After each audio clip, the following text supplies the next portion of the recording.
وہ دیکھیے نا، تنے تنہا کشتی سے اٹھا کے حضرت یونس علیہ السلام کو پانی میں پھینک دیا گیا،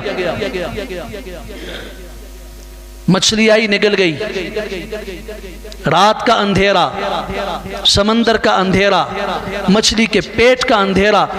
تین اندھیروں کے اندر آپ مجھے بتائیے، سمندر میں کوئی گر جائے اور مچھلی کے پیٹ میں چلا جائے، دنیا کی کوئی طاقت اور کوئی ذہین انسان بٹھا کے پوچھو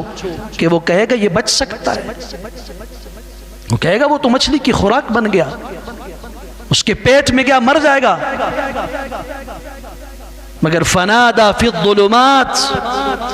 ان تین اندھیروں میں جب کہا لا الہ الا انت سبحانک انی کنت من الظالمین فاستجبنا لہ ونجیناہ من الغم وکذالک ننجی المؤمنین، اصول بتا دیا جو بھی مومن ہے اس کے بچنے اور نجات کی صورت یہی ہے کہ جب ہر طرف سے دروازے بند ہو جائیں اور وہ کہے اللہ آپ سے بچانے والا اور کوئی نہیں، آپ بچانا چاہیں تو میرا کوئی کچھ نہیں کر سکتا۔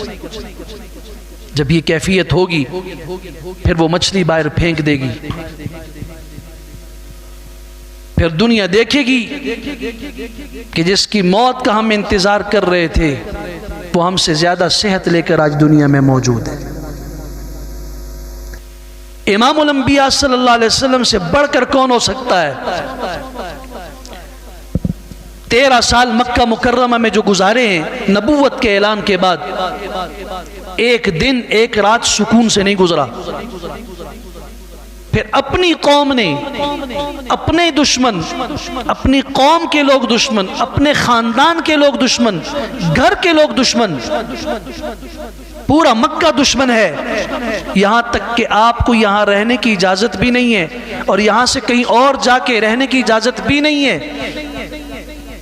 ان سارے حالات کے اندر میرے اللہ نے کیسے 100 پہرے داروں کے بیچ سے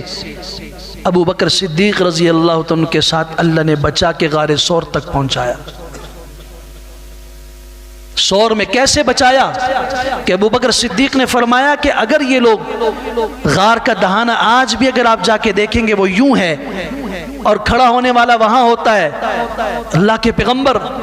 یہ لوگ اگر اپنے پاؤں کی طرف دیکھ لیں تو ہمیں دیکھ لیں گے، ہم نظر آ جائیں گے۔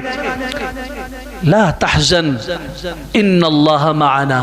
جس کا تعلق اللہ کے ساتھ مضبوط ہو وہ کہتا ہے کچھ نہیں ہوگا، غم نہ کرو، فکر نہ کرو، تمہیں غمگین ہونے کی ضرورت نہیں، اللہ ہمارے ساتھ ہے۔ کہاں سے ڈھونڈتے ہوئے میلوں سفر کر کے آئے اور جہاں منزل تھی اللہ نے وہاں اندھا کر دیا۔